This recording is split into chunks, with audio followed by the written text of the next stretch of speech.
Hey, listeners, I want to thank our good friends at Slipped Disc for their enthusiastic support of Speaking Soundly. Be sure to check out slipdisc.com for the latest inside information on classical music now. Oh, and while you're here, could you do me a favor? If you like this show, follow it. It's pretty simple, really, and it's free. Just click the follow button on whatever podcast app you're listening to right now. And if you already follow the show, click the share podcast button and send Speaking Soundly to your friends and relatives that also like listening to candid and inspiring conversations with some of the best musicians on the planet. All right, so thanks again for the continued support. We really appreciate it. At just 27 years old, Madison Cunningham has already mastered the art of soulful storytelling through music. This Grammy Award-winning singer-songwriter uses her guitar virtuosity and distinctive voice to seamlessly blend folk, Americana, and indie influences into songs of her own. Her accomplishments speak for themselves, but if you ask her, there's plenty of work left to do. Sometimes I feel like I still don't know how to play. Like, I'm still a student and dissatisfied a lot of the time with where I'm at and trying to be better, and I think that's a good place to be. You're listening to Speaking Soundly, a backstage pass to today's biggest stars of the music world. I'm your host, David Krause, principal trumpet of the Metropolitan Opera. During each episode, you'll hear me speak with inspiring performers about their creative process and the personal journey that led them to the stage. Oftentimes, when I hear a singer-songwriter, they're playing a relatively simple accompaniment, but your songs are a lot different. They feature you singing, and the guitar playing underneath it is complex, like verging on virtuosic. You're doing this simultaneously, which to me, I mean, I play the trumpet, I play one note at a time. So when I watch you, it's like someone's juggling fire right in front of me. It's amazing. Do you feel like you're doing two separate things? Where's the focus? Is it on your guitar or is it on the singing?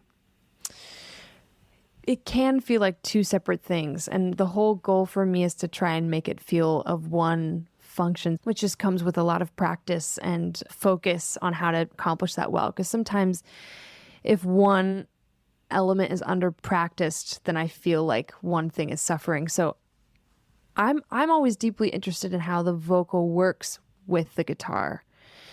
They're both very connected for me. And the way that I write and the way that I perform, that is of, utmost importance to make sure that those two things are working in tandem. And I just spend a lot of time trying to make sure that they are. And I think the most frustrating thing to me is feeling like the vocals are suffering for any reason, because electric guitar is so loud and beautiful, and it takes up a lot of space. So for a lot of years, I've been just trying to figure out how to make the voice and the guitar sort of split the difference and meet in the middle.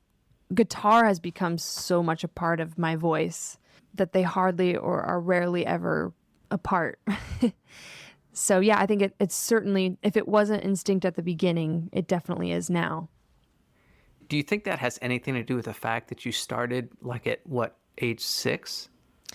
I mean, it must, because all of the hard parts about learning to play an instrument, I don't remember, because you're a kid and you're just like, either you love it or you don't. And I happen to love guitar. And so that phase where your fingers hurt or like you're frustrated because the strings won't sustain because you can't hold them tight enough or whatever.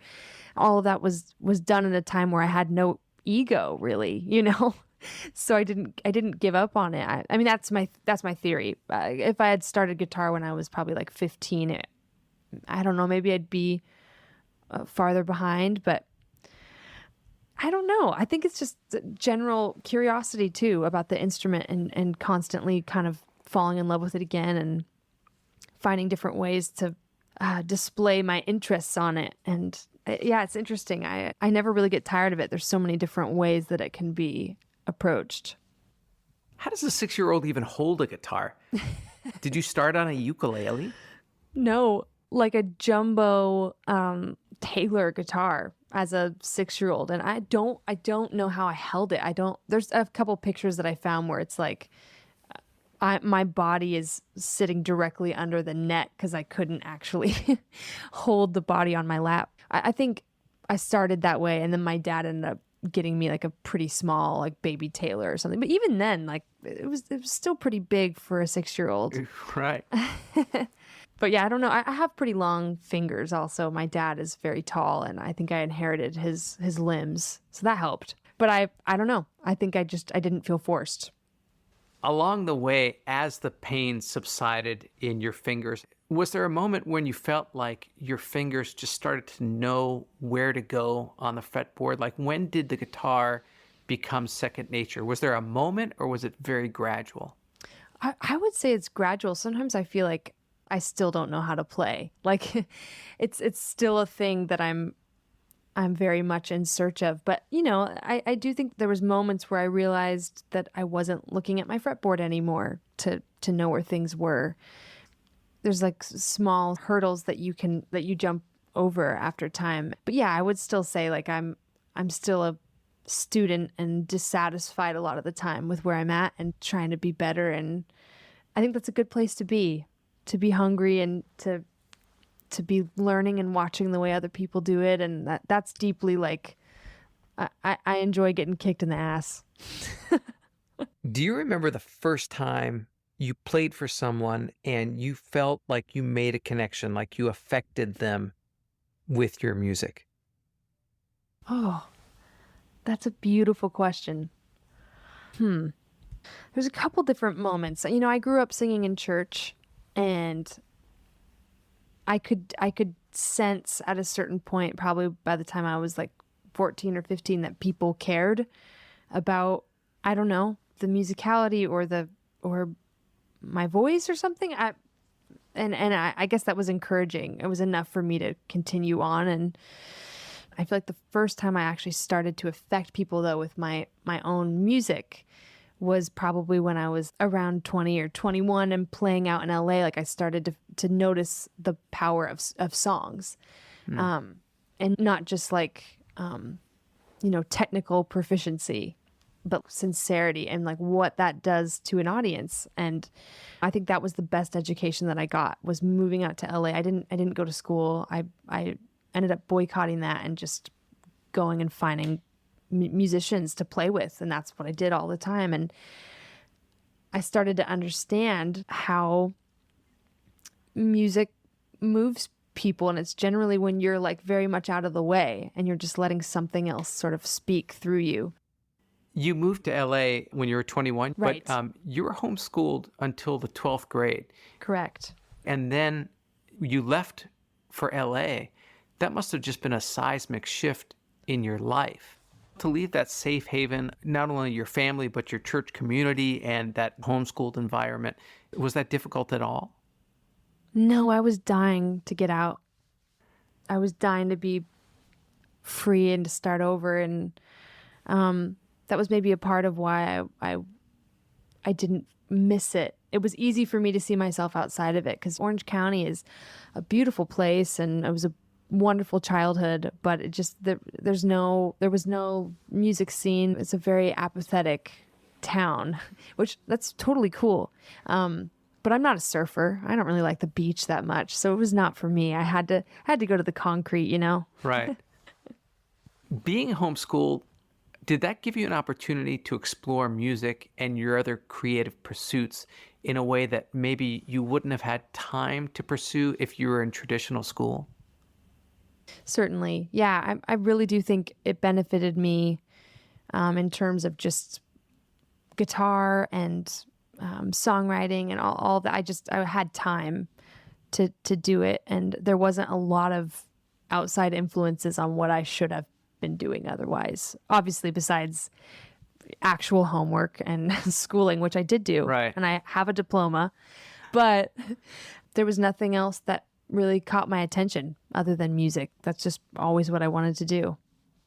Your father was a pastor in the church community that you grew up in. Did that shape your life artistically, or was it something that you felt like you had to try to shed and get away from?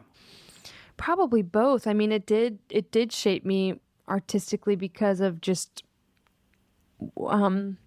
I mean, performing at all or performing in front of people is like it really does test your abilities. And I felt like I got to be a better musician in that environment, and really, really came to understand my love for playing guitar and singing and writing and stuff. But I do think as I neared my late teens, it started to feel like there was a conflict there between, making art and doing it inside of, those walls. It became clear that there was like a crossroads. They didn't serve each other anymore. I read that when you were 17, you directed the church choir. And I've been in some of those rooms, and everybody thinks choirs are like these nice, friendly places, but I've seen some things. I bet you have. What was it like directing a choir where some of the choristers are more than 3 times your age? Oh, it sucked. They did not respect me at all. But, I had a job to do, and I understood harmony and did my best. And that was kind of a job that got me through those years, But yeah, they weren't necessarily nice to me. Do you think that'll be your toughest job that you'll ever have to face? God, I hope so. But I fear that the answer is probably no. Well, Rolling Stone describes you and your music as, quote, a new spin on West Coast folk rock with classical tendencies, electric guitars, jazz school chord changes, and alt-rock strut, all living under the same roof. That's a lot. Yeah, it's a big sentence. It's accurate, but that's a lot.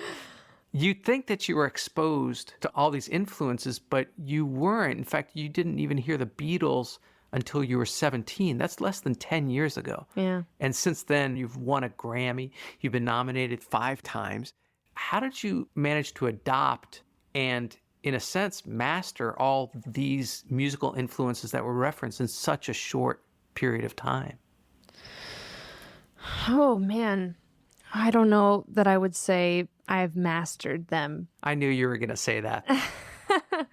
Truly, like I really don't feel that way, but I don't know. Maybe it all interested me so much and moved me so much that it became a part of me, and I think became a part of my instincts. And when I was 18, there was so much music coming at me, and it all was so effective and changed me kind of immediately. And I think it just, maybe it just became a part of the fabric or the way that I started to think, and would forever alter the way that I thought about composition and writing. And I don't know. You let me know when you figured out how to master something. You probably have. Well, it sounds to me like the timing of you hearing the Beatles at 17, when you already had this musical acumen, as opposed to 12 or 13, maybe it was the timing of that really energized you and struck a chord literally in you. I really believe that. I think I was ready. Yeah. I was wide open for it, and I think that's why it worked so quickly. Whereas maybe if I had heard that music when I was 5 or 6, maybe my journey would be trying to shed all of that to get to something else. I didn't grow up with those figures, I wasn't trying to be Paul McCartney or Joni Mitchell. Who were you trying to be? Great question. I don't know. I think I was just trying to be, again, I wasn't exposed to much. I heard a lot of, there was just a lot of contemporary Christian artists that I had heard. I think I just wanted to be good. There was no one that I was necessarily like, that's it for me. I just wanted to be good. When someone in the classical music world is young and very successful, they're quickly branded as a child prodigy. Do you see any of that kind of prodigious aspect in yourself?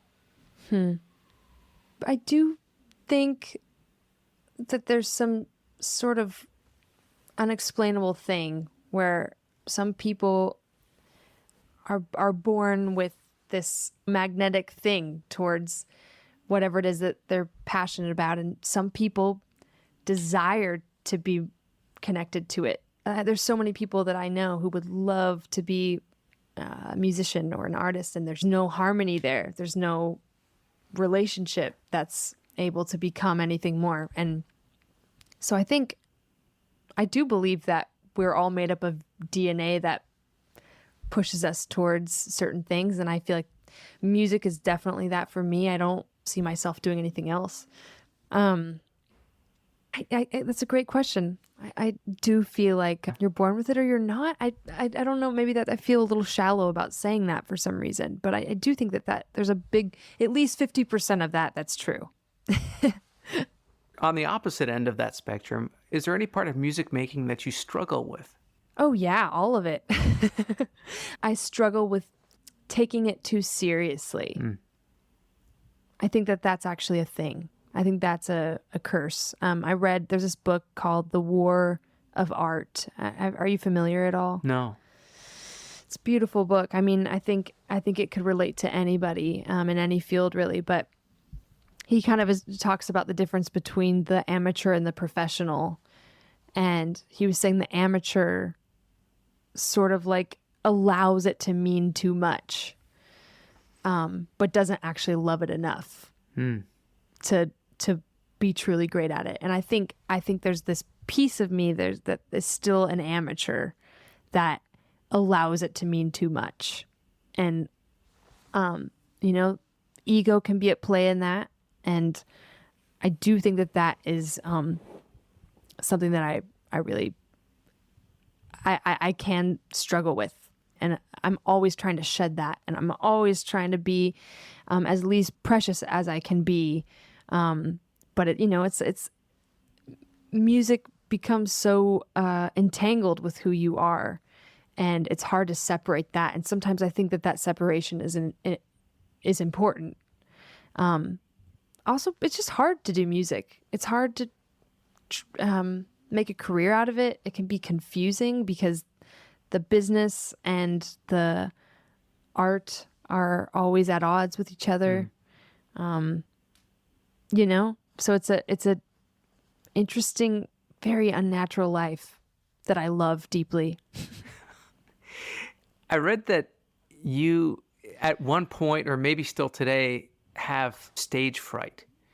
I did. I don't anymore. I mean, I get nervous for sure, but I think nerves are also a part of playing the instrument too. You learn how to play your nerves and how to control them. And but yeah, when I was 10, a little bit younger even, I was getting put in situations where I was singing in front of people because of my dad, and I just would dread it. I would kick and scream I on my way to do it because I just hated the idea of people looking at me and hearing me. And but I don't know why. I think eventually I was able to, like, I don't know, maybe the professional thing kicked in and I wasn't thinking about myself anymore while I was playing. I was thinking about something else. And it's funny because for a lot of people, when they're a kid, when they're 10, they could care less. They're not in their own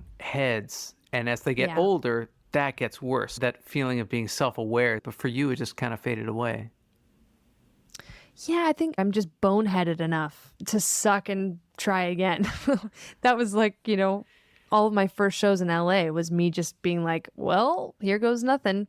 I'm really nervous right now. But then being like, but I do want to get good at it. So I'm going to do it again, Well, earlier this year, you played here in New York with Chris Thile and Jacob Collier, two absolute giants of the music world. You didn't have a whole lot of rehearsal.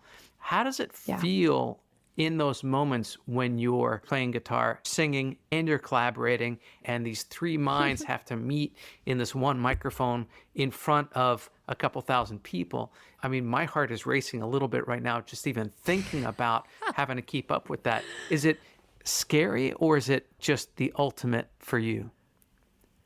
Oh, it was so surreal. It was truly a life highlight. And those gentlemen are the nicest people you might ever meet. And they truly are good humans. And I trust them deeply. If it was with anybody else, I would be hiding under a table or something. But, it was like the environment was ripe for that. And I think we knew what we were getting into, and it was definitely a bold undertaking. And I think we all afterwards were like, we could have done with a little more rehearsal, but that wasn't the point. It was really to be in the room and to feed off of each other the way that we would, privately or just when we're hanging out. And I just thought that was such a, and Chris he loves walking the tightrope. That's his thing. And so I think I just kind of was boldly marching after him.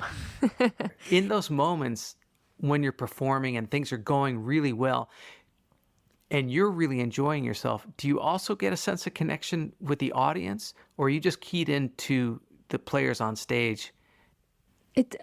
I felt so connected to the audience that night. It was just so palpable that everyone was with us.